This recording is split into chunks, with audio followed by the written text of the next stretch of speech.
యేసుక్రీస్తు ప్రభువారు శత్రువులను కూడా ప్రేమించాలి అనే తత్వాన్ని ఆయన బోధిస్తున్నారు. కాబట్టి ఈ పరిచయులు ఏం బోధిస్తున్నారో, ప్రభువారు ఏం బోధిస్తున్నారు అనే వాటికున్న వ్యత్యాసాన్ని, వాళ్ళు విన్నదానికి వాస్తవంగా దేవుని వాక్యంలో ఉన్నదానికి యేసు ప్రభువారు వ్యత్యాసాన్ని చూపించడం మీకు చెప్పడానికి ప్రయత్నం చేశాను. ఒకవేళ మనం గనక ప్రభువారు చెప్పినట్లుగా దేవుని విధానాన్ని గనక అనుసరిస్తే మనము దేవుని మనసును మెప్పించగలిగినటువంటి వారముగా, దేవుని ఆలోచన ప్రకారంగా జీవిస్తూ దేవునికి మహిమ తీసుకొచ్చే వాళ్ళంగా మనం ఉంటాం. వాస్తవంగా ఆయన శిష్యులు ఆయన క్రియలను లేక సత్క్రియలను ప్రదర్శింపచేసేటువంటి నిజమైనటువంటి దైవతనయులుగా ఉండాలని యేసు ప్రభువారు కోరారు.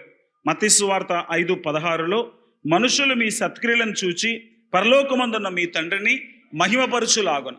అంటే తన బిడ్డలను చూచిన వారు తన్ను చూడాలి, తన బిడ్డలను చూచినటువంటి వారు తన నామాన్ని మహిమపరచాలి అనేది దేవుని యొక్క ఉన్నతమైనటువంటి ఉద్దేశం. దేవుని నామానికి మహిమ కలగడమే ఆయనకున్నటువంటి ముఖ్యమైనటువంటి లక్ష్యం. కనుక ఆయన తన శిష్యుల నుండి తన వంటి ప్రవర్తనను, తన వంటి వ్యక్తిత్వాన్ని కోరుతున్నాడు.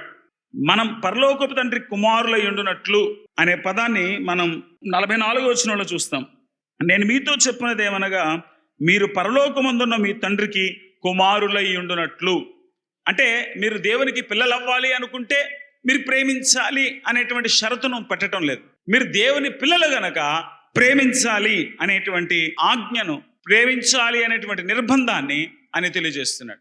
మీరు దేవుని పిల్లలు అయితే ఖచ్చితంగా మీరు ప్రేమించి తీరాల్సిందే.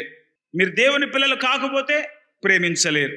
మొట్టమొదటి నుండి కూడా అపవాది మనుషులకు దేవునికి మధ్యన వైరాన్ని పుట్టించి, మనుషులు దేవునికి దూరమై, మనుషులు విద్వేషాలతో నిండిపోయి, ఒకరి పట్ల ఒకళ్ళ ప్రేమ లేకుండా ఒకరిని ఒకరు చంపుకోవాలి అనేటువంటి ఆలోచనలను పుట్టించాడు. ఏ రోజైతే దేవుని నుంచి మనిషి దూరమైపోయాడో దైవ స్వభావం పోయి అపవాది స్వభావం వచ్చేసింది.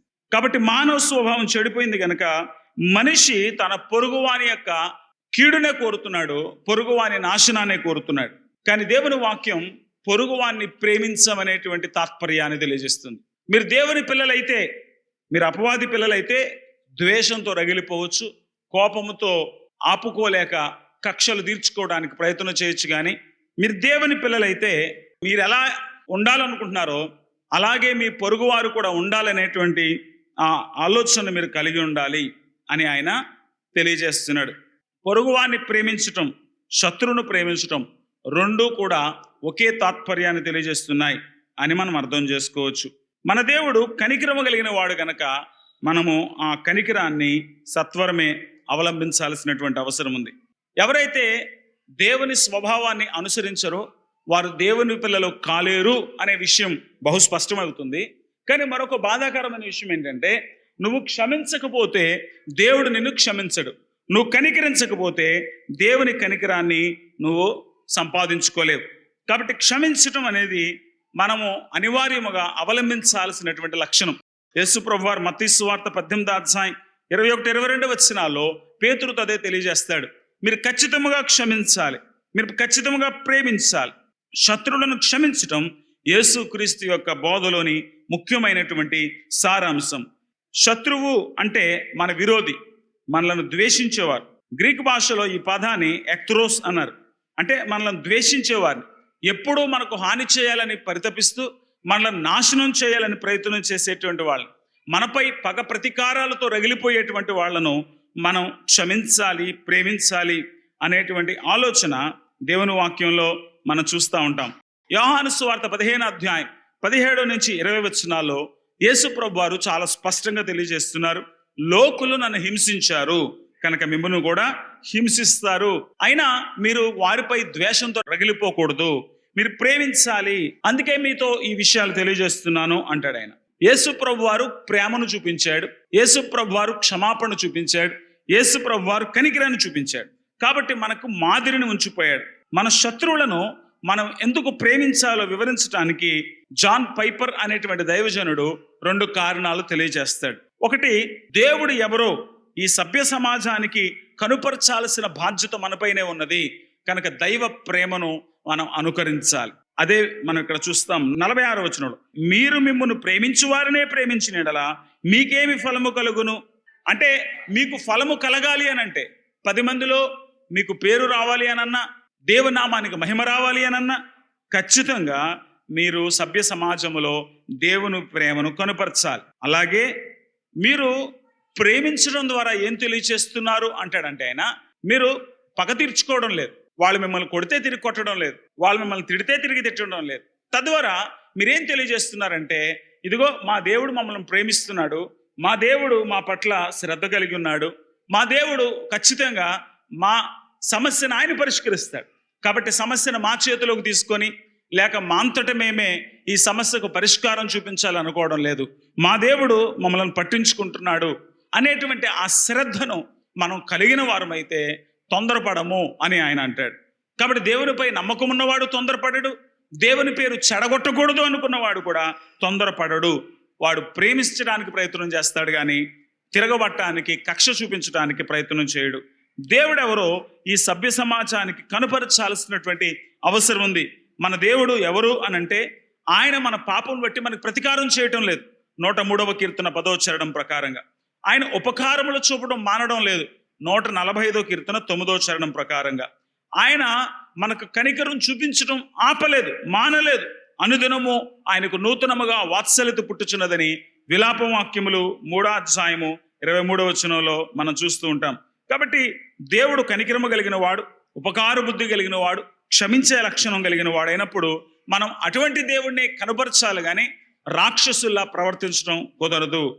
అలాగే మన దేవుడు మన పట్ల శ్రద్ధ వహిస్తున్నాడు అనేటువంటి ఆలోచన ఉంటే, దేవుడు ఖచ్చితంగా నాకు న్యాయం చేస్తాడు అని నీకు నమ్మకం ఉంటే, దేవుడు న్యాయం చేసే వరకు నువ్వు ఓపిక పట్టాలి కానీ నువ్వు నీ అంతటి నువ్వు సమస్యకు పరిష్కారాన్ని నీ చేతిలోకి తీసుకోవడం కుదరదు, ప్రతీకారం తీర్చుకోవడం కుదరదు. అందుకే కెంట్ హ్యూగ్స్ అనేటువంటి ఆయన చాలా మంచి విషయాలు ఆయన తెలియజేస్తాడు. చేసిన మంచికి ప్రతిఫలముగా కీడు చేయటం దుష్టత్వం.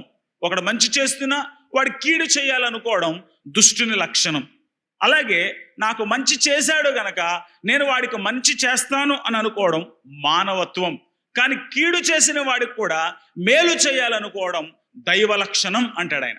మనలో చాలా మందికి దుష్ట లక్షణాలు ఉన్నాయి. మనల్ని ఎవడూ ఏమీ అనకపోయినా మనం ఎవడో ఒకరిని టీజ్ చేస్తూ ఉంటాం. మనలో కొంతమందికి టీజింగ్ చాలా ఇష్టం. ఎవడో ఒకరిని ఏదో మాట అనడం, ఒకరి మీద వెటకారంగా జోకులు వేయడం, ఒకరిని బాధ పెట్టడం, ఒకరిని ఇబ్బంది పెట్టడం మనకు చాలా ఇష్టం. ఏదో ఒక కామెంట్ చేస్తాం, ఎవరిని కూడా మనం వదిలిపెట్టాం. ఇంట్లో వాళ్ళని కామెంట్ చేస్తాం, బయట వాళ్ళని కామెంట్ చేస్తాం.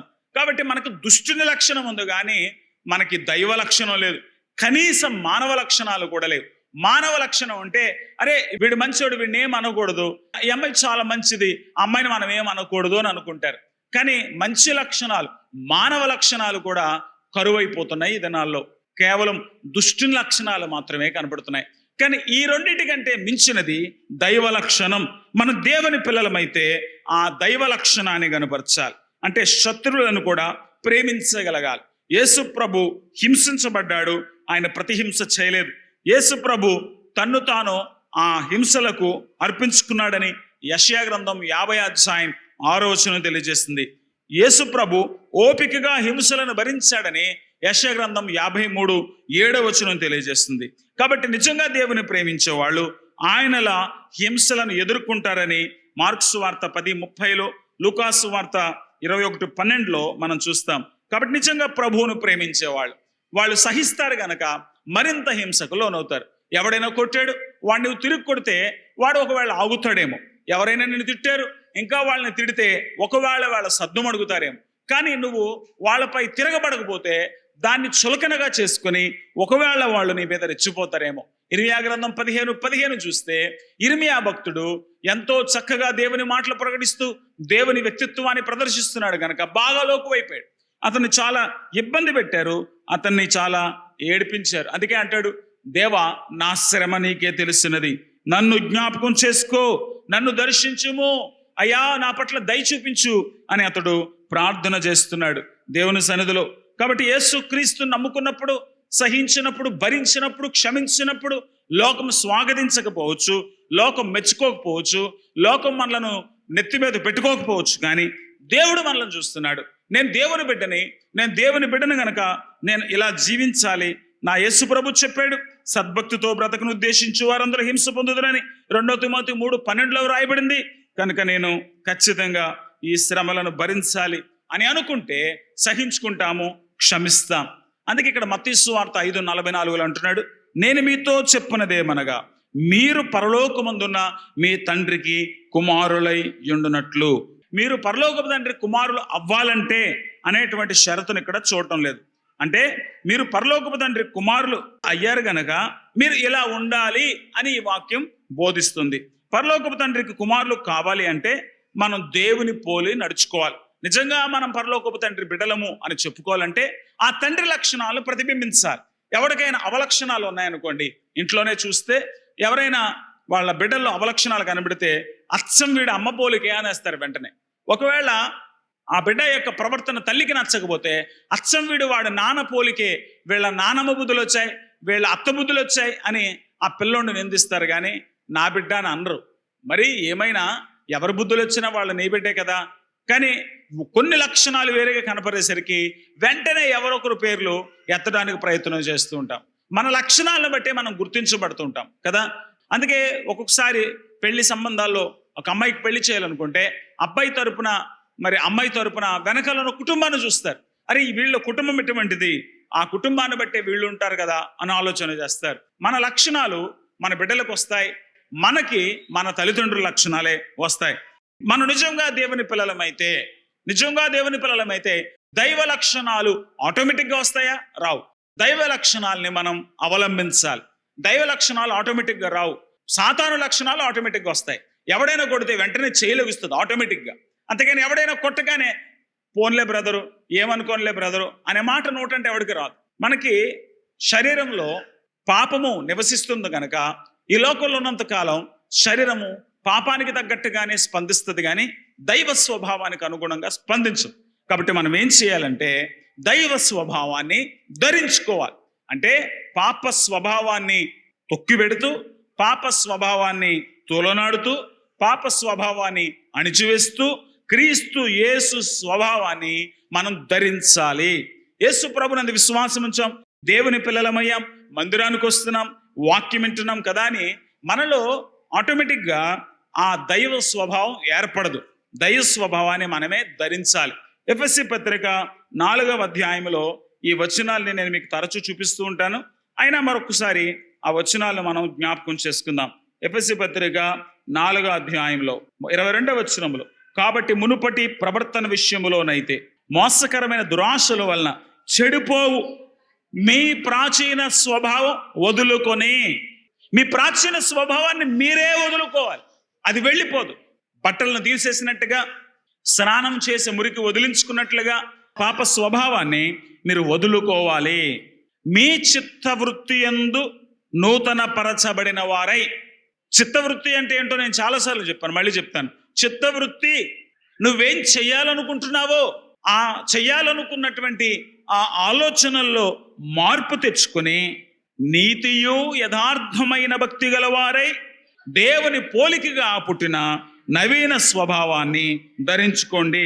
నవీన స్వభావం అన్నప్పుడు నవీన పురుషుని అని అంటున్నాడు. ఎవరు ఈ నవీన పురుషుడు? ఈ నవీన పురుషుడు ఎవరు? యేసుక్రీస్తు ప్రభువారు. యేసుక్రీస్తు ప్రభువారిని మనం ధరించుకోవాల్సినటువంటి అవసరం ఉంది. రోమపత్రిక 13వ అధ్యాయం 14వ వచనం, మెట్టుకు ప్రభు అయిన యేసుక్రీస్తుని ధరించుకున్నవారే. యేసు ప్రభుని ధరించుకోవాలంట. అంటే నువ్వు ఆయనను స్వీకరించాలి, ఆయన ఆధిపత్యానికి ఒప్పుకోవాలి, ఆయన ఆలోచన ప్రకారంగా నడుచుకోవడానికి దినదినం నీ శరీరాన్ని నలగగొట్టుకోవాలి. ఎవరైనా కొట్టారు, కొట్టకుండా ఉండడం చాలా బాధగా ఉంటుంది. నన్ను కొట్టాడు, నేను ఎందుకు కొట్టకూడదు? కోపంతో అంటారు, నేను కోపంతో చచ్చిపోతున్నా. నీ కోపం నిన్ను చాలా బాధ పెడుతుంది. ఎందుకో తెలుసా? నువ్వు కోపం వలన పొందిన గాయానికి ప్రతిఫలంగా అవతల వ్యక్తి పైన కక్ష తీర్చుకోలేకపోతున్నావు. చిన్న పిల్లోడైనా ఏడుస్తున్నాడు అనుకోండి, ఎరా మమ్మీ కొట్టిందా అని ఆ పిల్లోడిని తీసుకెళ్ళి వాళ్ళ మమ్మీ మీద 1-2 దెబ్బలు వేయిస్తే వీడు ఏడు పాపేస్తాడు. ఇంకా చిత్రం ఏంటంటే, ఒకవేళ వాడు నడుస్తున్నప్పుడు తలుపు తగిలింది అనుకోండి, తలుపు కొట్టిందా నిన్ను, పద ఆ తలుపును కొట్టని ఆ చిన్నపిల్లోడికి ఆ తలుపు కొడతదని తెలుసా? అయినా సరే ఆ పిల్లోడు చేయి తీసుకెళ్ళి ఆ తలుపును కొడితే వాడు వెంటనే నవ్వుతాడు. వాడి శరీరం మీద వాపు తగ్గిపోలేదు, వాడి శరీరం మీద గాయం మానలేదు, కానీ కక్ష తీరిపోయింది అనే ఆలోచన రాగానే అతనిలో స్వాంతన వచ్చేస్తుంది. చూసారా, మనలో ఈ ప్రతీకార ధోరణి పుట్టుక నుండే వచ్చేసింది. పుట్టుక నుండి వచ్చినటువంటి దాన్ని మనం ఇప్పుడు పూర్తిగా తొలగించుకునే పని మొదలు పెట్టాలి. కొట్టినప్పుడు కొట్టడం, తిట్టినప్పుడు తిట్టడం, ఎవరైనా మనల్ని హింసిస్తుంటే వాళ్ళకు పైన ప్రతిదాడి చేయటం మనకి పుట్టుకతోనే వచ్చిన స్వభావాలు. ఇప్పుడు వీటిని పక్కన పెట్టి వాటిని తొక్కిపెట్టి యేసుక్రీస్తుని మనం ధరించుకోవాలి అని లేఖనాలు మనకి తెలియజేస్తున్నాయి. యేసు ప్రభువుని ధరించుకోవడం అంటే దేవుని చిత్తం చేయటానికి మనల్ని మనం లోబర్చుకోవడం. అందుకే ఎఫెసీ పత్రిక 5వ అధ్యాయం 1వ వచనంలో అంటున్నాడు, కావున మీరు ప్రియులైన పిల్లల వలె. దేవునికి ప్రియమైన పిల్లలుగా ఉండాలనుకుంటున్నారా? అయితే దేవుని పోలి నడుచుకొనుడి. దేవుణ్ణి పోలి నడుచుకోవడం ఏంటో పైన ఆల్రెడీ చెప్పేశాడు. 4వ అధ్యాయంలో 32వ వచనం చదువుదాం. 4:32 తర్వాత కదా 5:1 వచ్చింది. 4:32లో ఏం రాయబడింది? ఒకని ఎడల ఒకడు దయ కలిగి కరుణాహృదయులై. దయ కలిగి ఉండడం, కరుణాహృదయులమై ఉండడం క్రీస్తునందు దేవుడు మిమ్మను క్షమించిన ప్రకారము. కరుణాహృదయులమై ఉండడం, క్షమించడం, దయ కలిగి ఉండడం దైవ స్వభావం. ఆ పైన 31వ వచనం మనం చూద్దాం. సమస్తమైన ద్వేషము, కోపము, క్రోధము, అల్లరి, దూషణ, సకలమైన దుష్టత్వం ఇవన్నీ కూడా దైవ లక్షణాలు కాదు. మీరు పరలోకపు తండ్రి కుమారులై ఉన్నారంటే సమస్తమైన ద్వేషం, కోపం, క్రోధము, దూషణ, సకలమైనటువంటి దుష్టత్వాన్ని విసర్జించాలి. నువ్వు దుష్టత్వాన్ని విసర్జించాలి, క్రీస్తు తత్వాన్ని అవలంబించాలి. కాబట్టి మీరు ప్రియమైన పిల్లల వలె దేవుని పోలి నడుచుకొనండి. మనము దేవుని పిల్లలము అనే భావన మనం క్రీస్తు కొరకు బ్రతికేటట్టుగా మనల్ని ప్రోత్సహిస్తుంది. యేసుక్రీస్తునందు విశ్వాసం ఇచ్చినప్పుడు క్రీస్తు స్వభావాన్ని మాత్రం ధరించడానికి మేనవేషాలు లెక్క వేస్తాం. నేను ప్రభు బిడ్డని, నేను సహించుకోవాలి, భరించుకోవాలి, క్షమించుకోవాలి. నేను దేవుని బిడ్డని, దేవుని స్వభావాన్ని అనుసరించాలి. ఏ పరిస్థితులు వచ్చినా నా దేవునికి అవమానం తీసుకురాకూడదు అని మనం మాత్రం అనుకోము. మనం దేవుని పిల్లలమైతే ఆయన మంచివారి మీద, చెడ్డవారి మీద కూడా ఆయన వర్షాన్ని కురిపిస్తున్నాడు, సూర్యరశ్మిని అనుగ్రహిస్తున్నాడని దేవుని ఉపకారములను గురించి యేసు ప్రభు వారు ఇక్కడ ప్రబోధిస్తున్నారు.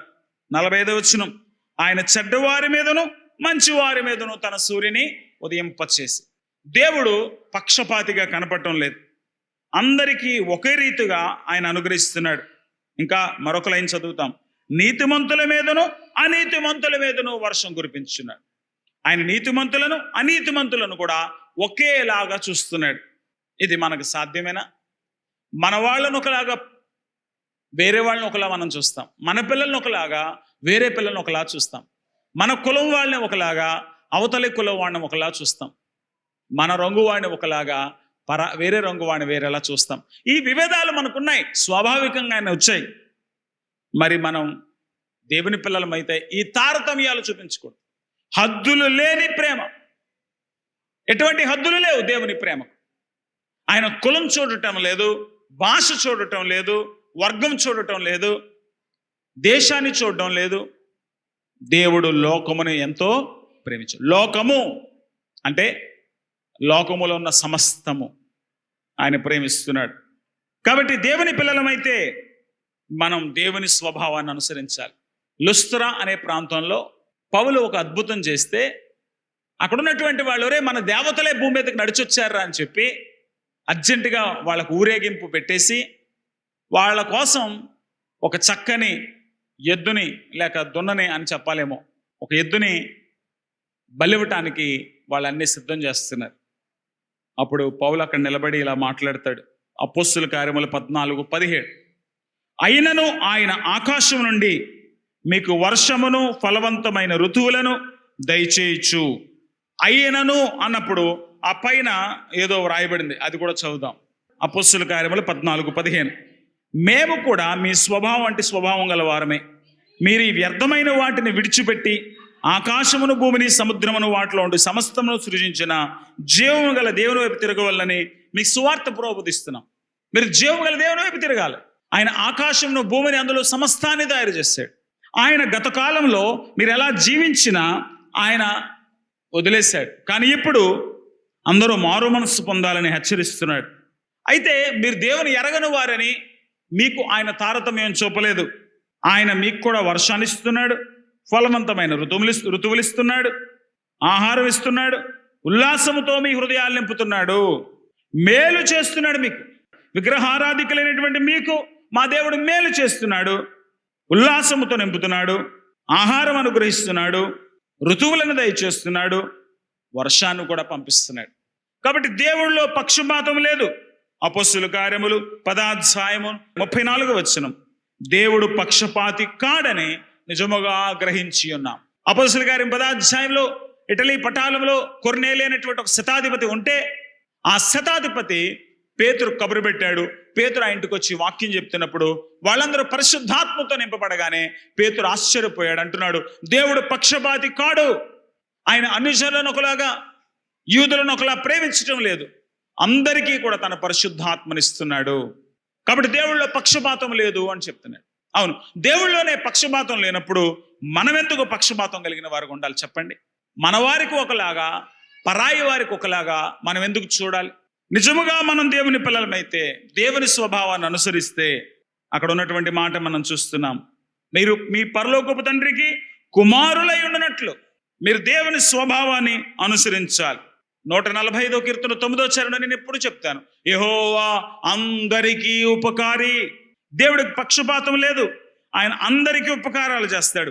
దేవుడికి పక్షపాతం లేదు, అంతటను అందరను మారు మనసు పొందాలని కోరుతున్నాడు. దేవుడికి పక్షపాతం లేదు, తన యొద్దకు వచ్చి వారందరికీ, తన నామనందు విశ్వాసం ఉంచి వారికి అందరికీ తన పిల్లలయ్య అధికారం ఇస్తున్నాడు.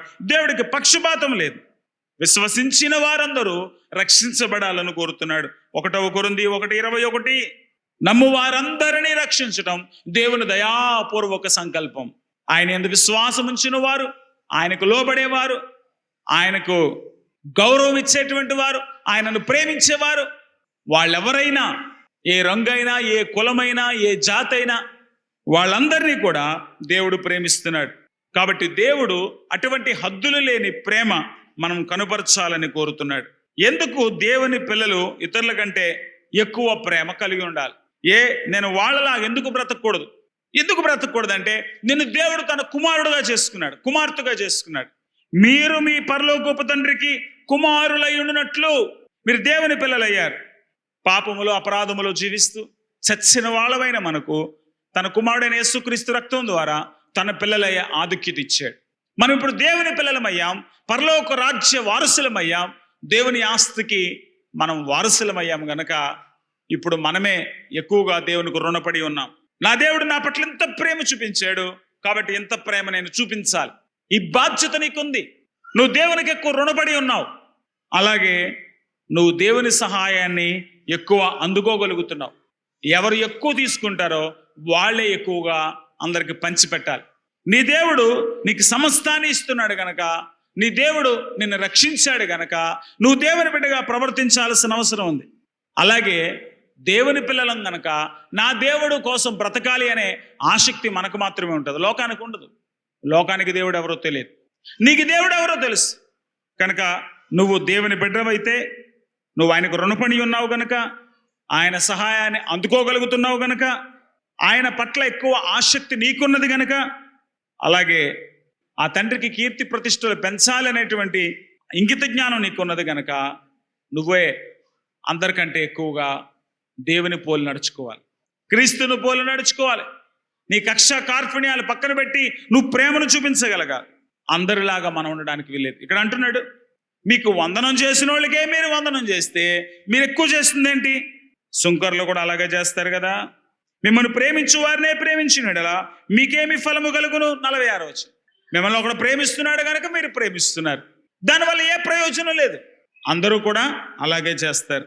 అలాగే మీ సహోదరులకు మాత్రం వందనము చేసినడలా మీరు ఎక్కువ చేయుచున్నదేమి? మీ ఫ్రెండ్స్ కనబడగానే ప్రైజ్ లార్డ్ బ్రదర్, నమస్తే బ్రదర్, మీ శత్రువు కనబడగానే ముఖం చాటేసుకుని వెళ్ళిపోవడం.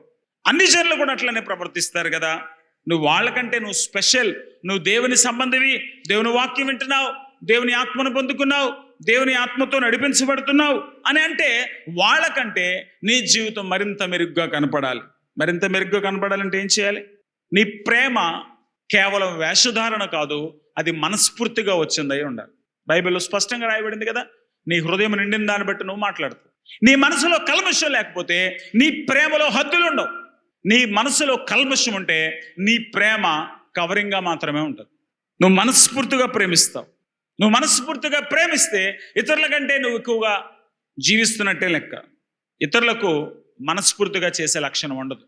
పోన్లే, అందరిలో మనకు చెడ్డ పేరు రాకూడదు, వాడు మనలేదో అన్నాడు, వాడికి మనకు మధ్యలో మిగిలిపోనివ్వండి అని సమాజం కోసం, నలుగురి కోసం మంచితనాన్ని ప్రదర్శిస్తాం. కానీ వాస్తవంగా మన హృదయంలో ఆ మంచితనం ఉండదు, లోన్ తిట్టుకుంటూనే ఉంటాం. కానీ నిజంగా నువ్వు దేవుని బిడ్డవైతే హృదయంలో కూడా ఎటువంటి వేరే ఆలోచనలు పెట్టుకోవద్దు. నిజంగా నువ్వు దేవుని బిడ్డవైతే నేను చేసే ఈ పని వల్ల దేవునికి అవమానం కలుగుతుందా, దేవునికి మహిమ వస్తుందా అనే లెక్కలు మాత్రం వేసుకుంటాం. నువ్వు దేవుని బిడ్డవైతే నాకేం లాభం కలుగుతుంది, నాకేం సంతోషం కలుగుతుంది, నీ లాభాలు, నీ ఆశలు, నీ ఆశయాలు, నీ సంతోషాలు పక్కన పెడతావు. దేవుని చిత్తం చేయడమే శిరోధారంగా ఎంచుకుంటావు. నిజంగా నువ్వు మనస్ఫూర్తిగా ప్రేమించగలిగితే, నిజంగా దేవుని మహిమ కోసమే గనక నువ్వు నీ కోపాన్ని, ఆవేశాన్ని తగ్గించుకోగలిగితే, నిజముగా నేను ఎలా ఉంటే అందరూ బాగుంటారు అనేటువంటి ఆ సహృద్భావం, సహోదర భావం నీకుంటే ఖచ్చితంగా లోకం కంటే భిన్నంగానే ప్రవర్తిస్తాం. కానీ మనలో ఈ సహృద్భావం లేకపోయినప్పుడు అందరిలాగానే ఉండడానికి ప్రయత్నం చేస్తాం. నేను కూడా మనిషిని కాదేటండి, నా కోపం రాదా అని రెచ్చిపోతారు.